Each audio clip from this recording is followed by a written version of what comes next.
बहुत समय पहले की बात है। एक छोटे से गांव में गंगाधर नाम का एक युवक रहता था। वह बेहद ही गरीब था, परंतु उसका दिल सोने जैसा था। उसकी संपत्ति के नाम पर केवल एक घोड़ा था, लेकिन ये घोड़ा कोई साधारण घोड़ा नहीं था। मनमौजी, शक्तिशाली और देखने में बेहद आकर्षक लगता था। लोग कहते थे कि ऐसा घोड़ा पूरे क्षेत्र में कहीं और नहीं मिलेगा। गंगाधर के दो बड़े भाई भी थे, देवधर और शशिधर। वे दोनों पड़ोस के एक समृद्ध गांव में रहते थे और धन धान्य से भरे हुए थे। हालांकि वे धनवान थे, परंतु उनके दिल में लालच का बीज गहरा हुआ था। दोनों भाई गंगाधर के घोड़े को पाने की तरकीबें सोचते रहते थे, लेकिन अब तक कोई योजना सफल ना हो सकी थी। एक दिन गंगाधर को अपने भाइयों के गांव में कुछ काम से जाना पड़ा। उसने सोचा कि इस बहाने भाइयों से मिल लिया जाए। वह अपने घोड़े को लेकर उनके घर पर पहुंचा। जैसे ही देवधर और शशिधर ने उसे देखा, उनकी आंखों में चमक आ गई। देवधर ने अपने चेहरे पर मुस्कान लाते हुए कहा, अरे गंगाधर, तुम यहाँ कैसे? क्या रास्ता भटक गए? शशिधर ने भी बात को बढ़ाते हुए कहा, आओ आओ, हमारे घर का रास्ता कैसे भूल गए? क्या बात है भाई, किस काम से आए हो? गंगाधर ने आदर से दोनों भाइयों को प्रणाम किया और कहा, भाई साहब नमस्कार। मैं एक ज़रूरी काम से कुछ दिनों के लिए बाहर जा रहा हूँ। मैं आपसे एक मदद मांगने आया हूँ। क्या आप मेरे घोड़े को कुछ समय के लिए अपने पास रख सकते हैं? ये सुनते ही देवधर और शशिधर के दिल में खुशी की लहर दौड़ गई। उन्हें अपने कानों पर विश्वास ना हुआ। देवधर ने उत्साह से कहा, अरे ये तो बहुत अच्छी बात है गंगाधर, तुम बिल्कुल चिंता मत करो। तुम्हारा घोड़ा हमारे पास सुरक्षित रहेगा। तुम्हें जब तक जाना हो जाओ। ये घोड़ा हमारे लिए तो मानो अमानत है। शशिधर ने भी मुस्कुराते हुए कहा, हाँ हाँ भाई, तुम निश्चिंत होकर अपना काम देखो। तुम्हारा घोड़ा अब हमारी जिम्मेदारी। गंगाधर उसके इस जवाब से खुश हुआ और उसने घोड़े की लगाम बड़े भाई को थमा दी और कहा, ठीक है भैया, मैं आप पर पूरा भरोसा करता हूँ। मेरा काम पूरा होते ही मैं इसे लेने आ जाऊंगा। गंगाधर वहां से चला गया, लेकिन जैसे ही वे नजरों से ओझल हुआ, देवधर और शशिधर ने एक दूसरे की ओर देखा। उनके चेहरों पर हल्की सी मुस्कान फैल गई। आखिरकार ये घोड़ा अब हमारे पास आ ही गया, देवधर ने कहा। शशिधर ने भी सहमति में अपना सिर हिला दिया। कुछ ही दिनों के बाद गंगाधर शहर में अपना ज़रूरी काम पूरा करके अपने गांव लौट आया। जब वे अपने गांव के रास्ते पर बढ़ रहा था, तो उसने देखा कि एक व्यक्ति पेड़ की छाया में खड़ा उसकी ओर ध्यान से देख रहा है। वे व्यक्ति गंगाधर के पास गया और बोला, सुनो भाई, क्या तुम गंगाधर हो? क्या तुम देवधर और शशिधर के छोटे भाई हो? गंगाधर ने हैरानी से उसकी ओर देखा और कहा, हाँ मैं ही गंगाधर हूँ, लेकिन आप कौन हैं और आप मुझे कैसे जानते हैं? वह व्यक्ति थोड़ी घबराई हुई आवाज़ में बोला, मैं तुम्हारे भाइयों का चरवाहा हूँ। मुझे तुम्हारे बारे में सब पता है और आज मैं तुम्हें एक बहुत ज़रूरी बात बताने आया हूँ। गंगाधर का दिल अचानक धड़कने लगा। उसने पूछा, क्या बात है? ऐसी क्या बात है जो तुम्हें बताने के लिए यहाँ आना पड़ा? चरवाहे ने एक गहरी सांस ली और कहा, तुम्हारा प्यारा घोड़ा धीरे धीरे दम तोड़ रहा है। ये सुनते ही गंगाधर के चेहरे की रंगत उड़ गई। उसने घबराकर कहा, क्या? ये तुम क्या कह रहे हो? मेरा घोड़ा तो मेरे भाइयों के पास है। वह तो वादा कर रही थी कि उसकी देखभाल करेंगे। चरवाहे ने गंभीरता से कहा, भाई, सच तो यही है कि तुम्हारे भाइयों ने उस पर सवारी कर करके और भूखा रख रख के उसे अधमरा कर दिया है। वह अब शायद 3-4 दिनों का ही मेहमान है। मुझे तुमसे ये सब कहते हुए दुख हो रहा है, लेकिन ये सच है। मैं तुम्हारे भाइयों का नौकर हूँ, लेकिन तुम्हारी सच्चाई और तुम्हारे घोड़े की दुर्दशा देखकर मुझसे रहा नहीं गया। इसीलिए मैंने अपने मालिकों के खिलाफ गद्दारी करने का फैसला किया और मैं ये खबर तुम्हें देने आया हूँ। गंगाधर के दिल में दुख और क्रोध का तूफान उमड़ पड़ा। उसने चरवाहे से कहा, तुमने मुझे ये सब बताया, इसके लिए मैं तुम्हारा एहसानमंद हूँ।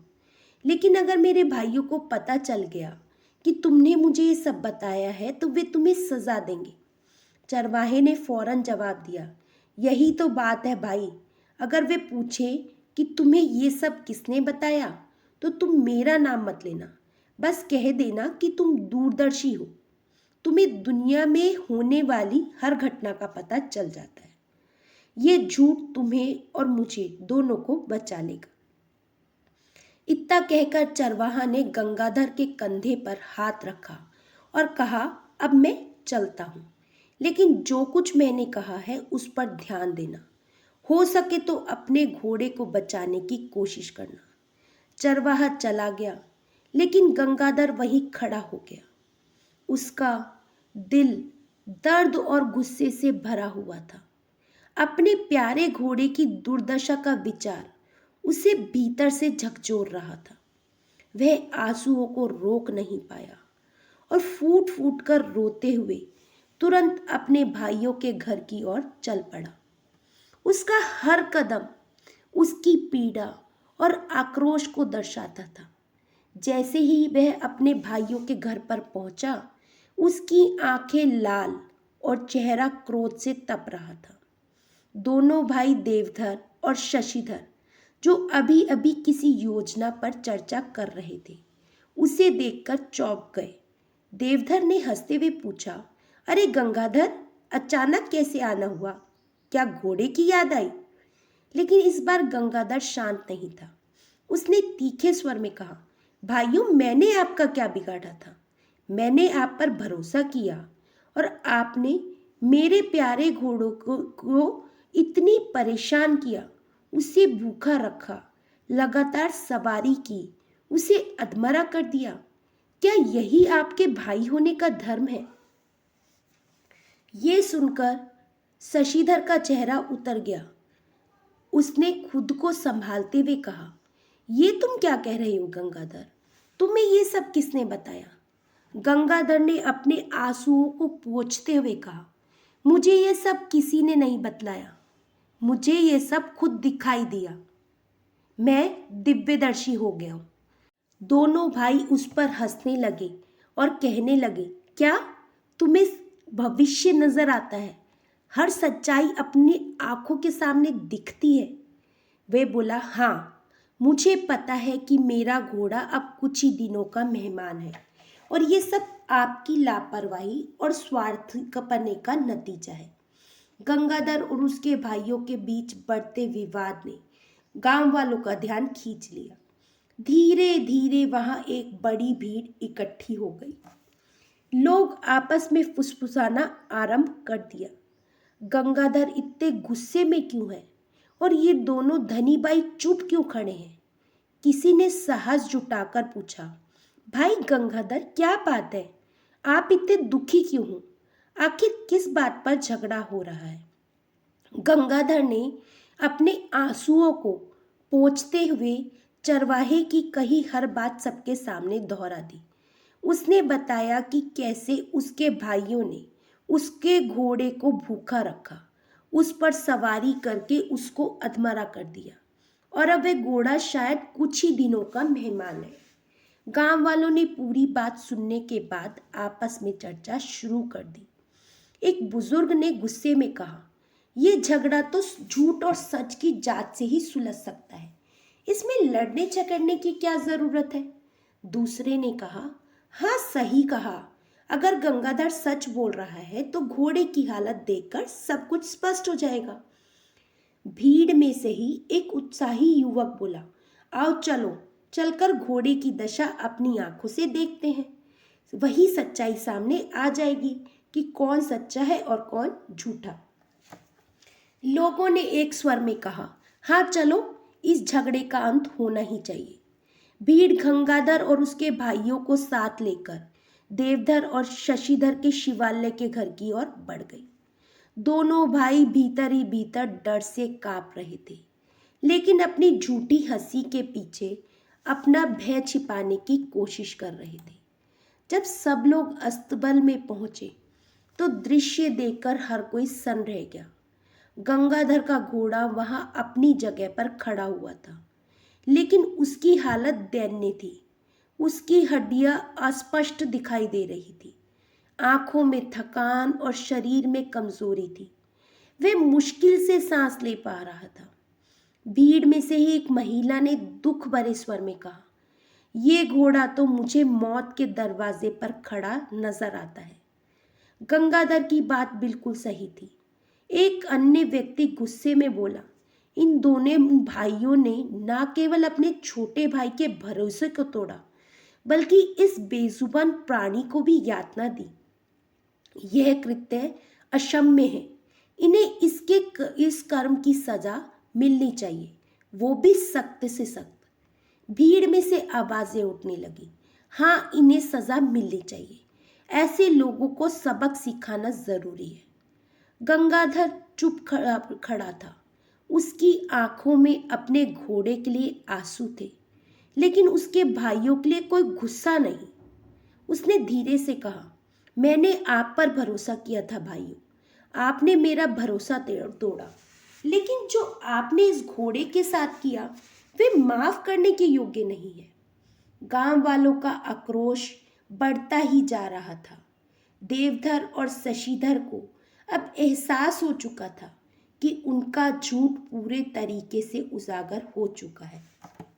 अचानक भीड़ में से एक अनुभवी बुढ़ा अपनी लाठी के सहारे खड़ा हुआ और गंभीर स्वर में बोला, शांत हो जाइए भाइयों, शांत।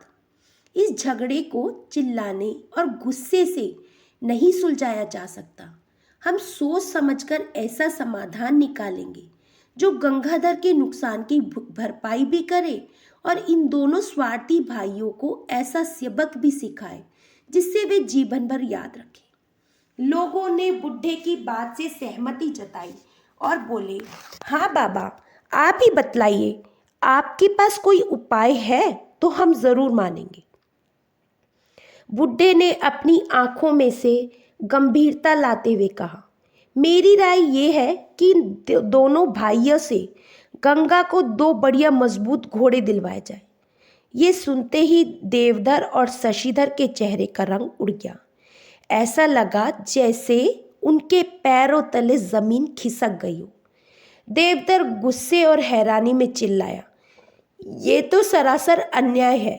भला एक बूढ़े और बीमार घोड़े के बदले हमें 2 घोड़े देने पड़ेंगे, ये तो नाइंसाफी है।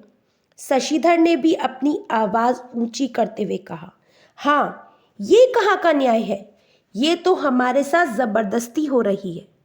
लेकिन भीड़ अब गुस्से में थी। एक युवक ने आगे बढ़कर कहा, चुप रहो तुम दोनों, अगर तुम्हें ये न्याय नहीं लगता तो हम सब तुम्हें राजा के पास ले जाएंगे। वहां से तुम्हें ऐसा कठोर दंड मिलेगा जिसे तुम जीवन भर भूल नहीं पाओगे, समझ गए? भीड़ की उत्तेजना देखकर दोनों भाइयों का गुस्सा डर में बदल गया। उन्होंने फौरन अपनी गलती मानते हुए कहा, ठीक है, हम गंगाधर को 2 घोड़े दे देंगे, बस आप लोग शांत हो जाइए। कुछ देर के बाद देवधर और शशिधर ने गंगाधर को 2 मजबूत और शानदार घोड़े लाकर दे दिए। गंगाधर ने खुशी खुशी उन घोड़ों की लगाम थामी और उन्हें एक दूसरे से बांध दिया। वे भावुक हो गया और गांव वालों की ओर मुड़कर कहा, आप सबका बहुत बहुत धन्यवाद। आपने मेरे लिए न्याय किया। मैं आपका ये एहसान कभी नहीं भूलूंगा। गंगाधर दोनों घोड़ों के साथ खुशी खुशी अपने घर की ओर बढ़ गया, लेकिन देवधर और शशिधर के मन में गंगाधर के लिए और भी ज्यादा गुस्सा भर गया। वे अंदर ही अंदर कसम खा चुके थे कि अब वे उसे और अधिक तंग करेंगे, उसकी जिंदगी को तबाह करने की योजना बनाएंगे। एक दिन ऐसा हुआ कि उसी देश के राजा के खजाने से सोने की एक अमूल्य ईंट गायब हो गई। राजा को जब इस चोरी की खबर मिली तो उनका क्रोध सातवां आसमान को छूने लगा। उन्होंने तुरंत अपने महामंत्री को बुलाया और गंभीर स्वर में कहा, महामंत्री जी, ये कोई साधारण चोरी नहीं है। इस सोने की ईंट का हमारे खजाने में विशेष महत्व है। पूरे राज्य में मुनादी करवा दी जाए कि जो भी इस चोरी की ईंट का सुराग देगा या चोर को पकड़कर लाएगा, उसे 5,000 सोने की मुद्राएं इनाम में दी जाएंगी। हमें जल्दी से जल्दी चोर का पता चाहिए। महामंत्री ने सिर झुकाकर कहा, जैसा आदेश महाराज। उसी दिन से पूरे राज्य में ढोल और नगाड़ों के साथ मुनादी करवा दी गई। हर गांव, हर नगर और हर गली में ये घोषणा गूंज उठी। ये घोषणा देवधर और शशिधर के कानों तक भी पहुंची तो उनके चेहरे पर एक खतरनाक मुस्कान फैल गई। शशिधर ने कहा, भाई, लगता है गंगाधर से बदला लेने का सही समय आ गया है। उसने हमारे सामने जो घमंड दिखाया था, अब हमें उसे उसकी औकात दिखाएंगे। देवधर ने भी ठाका लगाते हुए कहा, हाँ, बड़ा आया था हमें धोखा देने वाला। अब उसे ऐसा सबक सिखाएंगे कि वे जिंदगी भर याद रखेगा। राजा के नाम का बहाना हमारे लिए सोने का सुहागा है। अगले दिन दोनों भाइयों ने अपने एक विश्वास पात्र को बुलाया। वे व्यक्ति बहुत ही ज्यादा चालाक और धूर्त था। उसे वे अक्सर अपने गंदे कामों के लिए इस्तेमाल किया करते थे। देवधर ने उसे अपनी योजना अच्छे तरीके से समझा दी। शशिधर ने भी उसे समझाते हुए कहा, याद रखना, बात इतनी सफाई से कहना कि राजा को कोई शक न हो। वह व्यक्ति उनकी बात मान गया और योजना के अनुसार राजा के दरबार में जाने के लिए भी तैयार हो गया। देवधर और शशिधर ने एक दूसरे की ओर देखकर कहा, अब गंगाधर को समझ में आएगा कि छल का खेल कैसे खेला जाता है। दोनों भाइयों के दिमाग में गंगाधर को फंसाने की ये चाल एक जाल की तरह बुनी गई थी। राजा के दरबार में भव्य सभा लगी हुई थी। दरबारियों और सैनिकों की उपस्थिति में अचानक एक व्यक्ति ने दरबार में प्रवेश किया।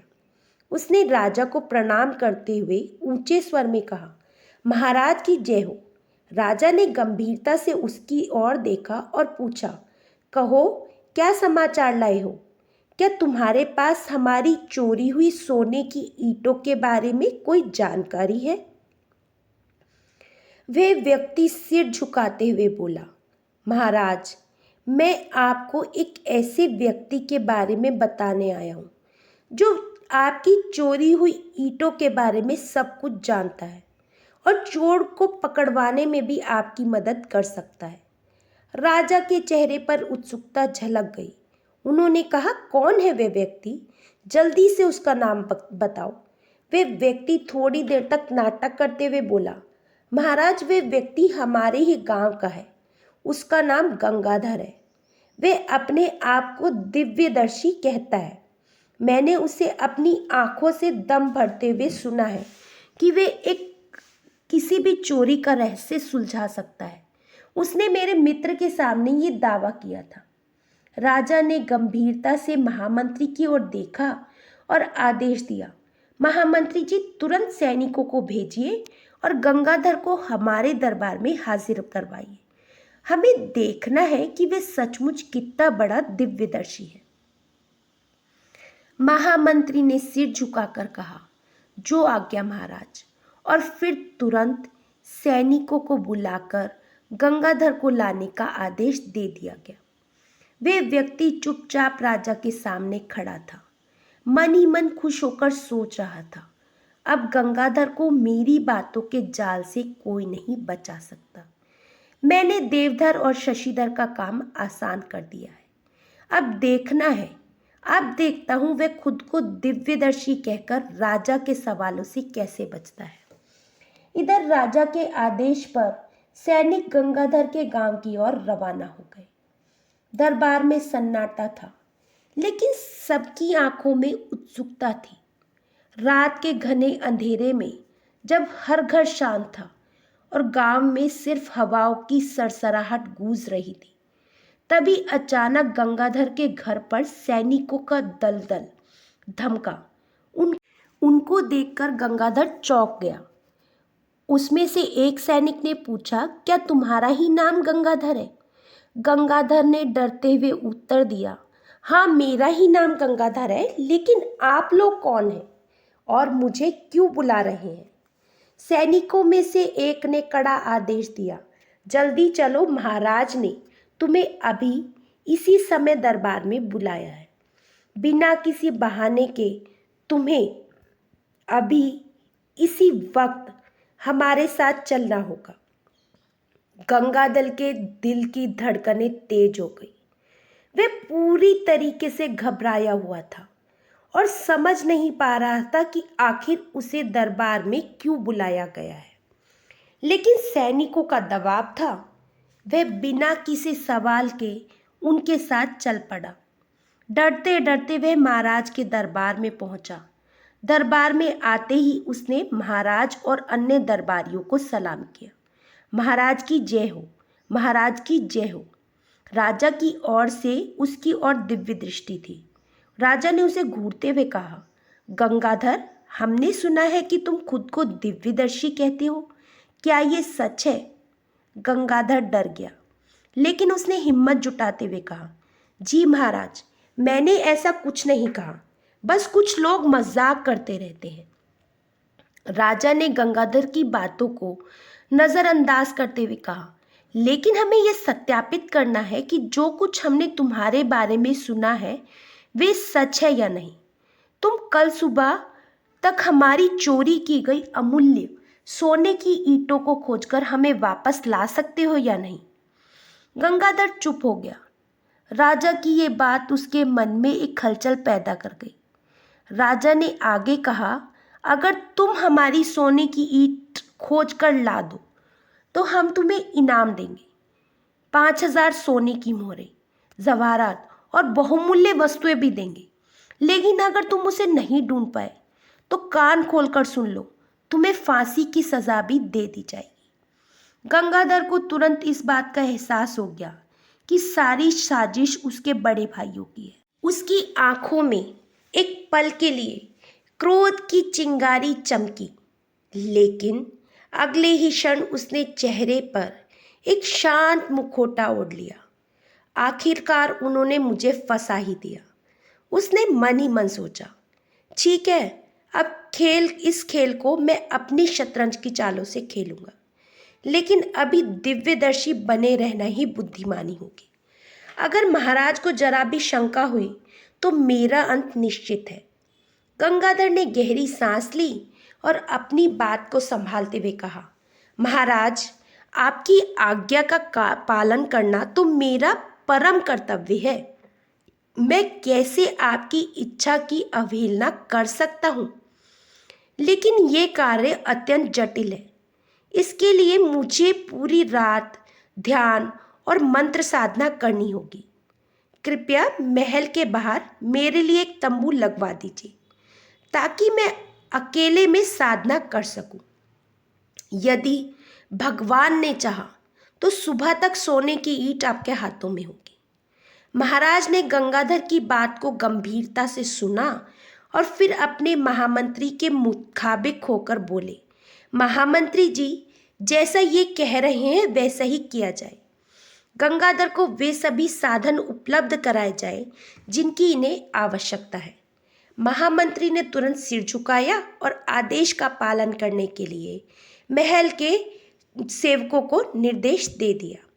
कुछ ही समय में महल के बाहर गंगाधर के लिए एक भव्य तंबू खड़ा कर दिया गया।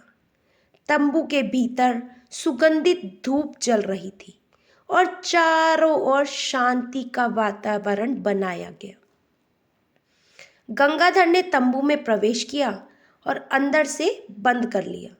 उसने गहरी सांस ली और खुद से कहा, अब मुझे इस जाल से निकलने का रास्ता ढूंढना होगा।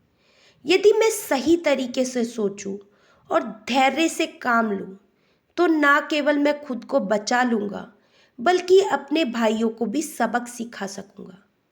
रात गहरी हो गई। तंबू के भीतर गंगाधर की परछाई जलती हुई दीपकों की रोशनी में हिलडुल रही थी। गंगाधर तंबू के भीतर बैठा दिखावे के लिए मंत्र उच्चारण कर रहा था, लेकिन उसका मन पूरे तरीके से भागने की योजना में लगा हुआ था। उसने सोचा, यहाँ रुकना अपने जीवन को खतरे में डालने जैसा है। रात गहराई ही मौका देखकर मैं यहाँ से भाग निकलूंगा। ये देश छोड़कर कहीं दूर चला जाऊंगा, जहाँ कोई मुझे पहचान ना सके। तंबू के बाहर सन्नाटा पसरा हुआ था। केवल पहरेदार के कदमों की आहट कभी कभी सुनाई देती थी। गंगाधर ने अपनी सांसें धीमी की और इंतजार करने लगा कि सब और गहरी नींद का आलम हो। उसी समय महल का एक कर्मचारी, जो असल में वही चोर था, उसने महाराज की सोने की ईंट चुराई थी। भय और बेचैनी से तंबू की ओर बढ़ रहा था। चोर के मन में खौफ था कि कहीं गंगाधर सच में दिव्यदर्शी ना हो और उसकी चोरी का भंडा ना फूट जाए। उसने सोचा, अगर गंगाधर को सचमुच मेरी चोरी का पता चल गया तो महाराज मुझे जिंदा नहीं छोड़ेंगे। मुझे यह देखने के लिए तंबू के पास जाना होगा कि आखिर गंगाधर कर क्या रहा है। चोर धीरे धीरे तंबू के पास गया और दरवाजे पर झांकने की कोशिश करने लगा। ठीक उसी समय गंगाधर, जो भागने की तैयारी कर रहा था, अचानक तंबू से बाहर निकला और सीधा चोर से टकरा गया। गंगाधर घबरा गया और उसने सोचा, ये जरूर कोई चोर है जो मेरे तंबू में कुछ चुराने आया है। उसने जोर से चिल्लाना शुरू कर दिया, चोर चोर, कोई पकड़ो, इस चोर को पकड़ो, जो पहले से ही डरा हुआ था। गंगाधर की आवाज़ सुनकर पूरी तरीके से घबरा गया। वह हाथ जोड़कर गंगाधर के सामने गिर पड़ा और रोते हुए बोला, मुझे माफ़ कर दीजिए दिव्यदर्शी महाराज। मैं मानता हूँ मैंने ही महाराज की सोने की ईंट चुराई है। मैं इसे आपको लौटा दूंगा, बस आप मुझे माफ़ कर दीजिए। मेरी जिंदगी बर्बाद हो जाएगी। गंगाधर, जो खुद भागने की फिराक में था, चोर की ये बात सुनकर चौंक गया। उसने चोर को अपने सामने थरथर कांपते देखा तो तुरंत स्थिति को भांप लिया और अपनी आवाज़ को थोड़ा और गंभीर बनाते हुए कहा, तू जानता है कि मैं दिव्यदर्शी हूँ, इसीलिए तुझे मेरे सामने सच बोलने के लिए मजबूर होना पड़ा। अब सुन, मैं तुझे छोड़ सकता हूँ, लेकिन पहले ये तो बतला कि वे सोने की ईंट कहाँ है जो तुमने चुराई है। सच सच बोलो, वरना भगवान भी तुम्हें माफ़ नहीं करेंगे। चोर ने घबराते हुए सिर झुकाया और कांपती हुई आवाज़ में बोला, हुजूर, मुझसे गलती हो गई। मैंने वे ईंट यहाँ से पूर्व दिशा में एक ऊंची पहाड़ी पर छुपा रखी है। उस पहाड़ी पर एक बड़ा सा काला पत्थर है, उसी के नीचे वह ईंट दबी हुई है। अब कृपया करके मुझे माफ़ कर दीजिए। गंगाधर ने चोर की बात सुनकर एक पल सोचा और फिर सख्त स्वर में कहा, ठीक है, मैं तुम्हें छोड़ सकता हूँ, लेकिन मेरी बात ध्यान से सुनो। ये शहर छोड़कर तुरंत किसी दूसरे देश में चले जाओ। अगर महाराज को तुम्हारी भनक भी लग गई तो वे तुम्हें जिंदा नहीं छोड़ेंगे। चोर ने राहत की सांस ली और वह तुरंत वहां से जाने के लिए तैयार हो गया। गंगाधर के पैरों पर सिर रखकर कहा, हुजूर मैं अभी चला जाऊंगा, आप बहुत दयालु हैं, आपका बहुत बहुत धन्यवाद। इतना कहकर वे तेजी से भाग खड़ा हुआ। गंगाधर ने उसकी भागती हुई परछाई को देखा और मन ही मन मुस्कुराया। उसने सोचा, अब मेरे पास महाराज को जवाब देने के लिए सबूत है। बड़े भाइयों का षड्यंत्र नाकाम होगा और मैं इस मुश्किल से बाहर निकल जाऊंगा। अगली सुबह सूरज की पहली किरण के साथ ही गंगाधर महल में महाराज के दरबार में उपस्थित हुआ। दरबार में सभी दरबारी और महामंत्री भी मौजूद थे। गंगाधर ने सिर झुकाकर महाराज को प्रणाम किया और कहा, महाराज मैं आपकी सोने की ईंट पता लगाने में सफल रहा हूँ, लेकिन अफसोस कि चोर मेरे हाथ से निकलकर भाग गए। वह इस देश को छोड़कर कहीं दूर चला गया है। महाराज ने अपनी कुर्सी पर बैठते हुए गुस्से भरी आवाज में कहा, तो तुमने चोर को नहीं पकड़ा, ये बहुत गंभीर बात है, लेकिन कम से कम ये तो बताओ कि हमारी सोने की ईंट कहाँ है। गंगाधर ने कहा, महाराज ईंट सुरक्षित है, वह यहाँ से पूर्व दिशा में एक ऊंची पहाड़ी पर छिपी हुई है।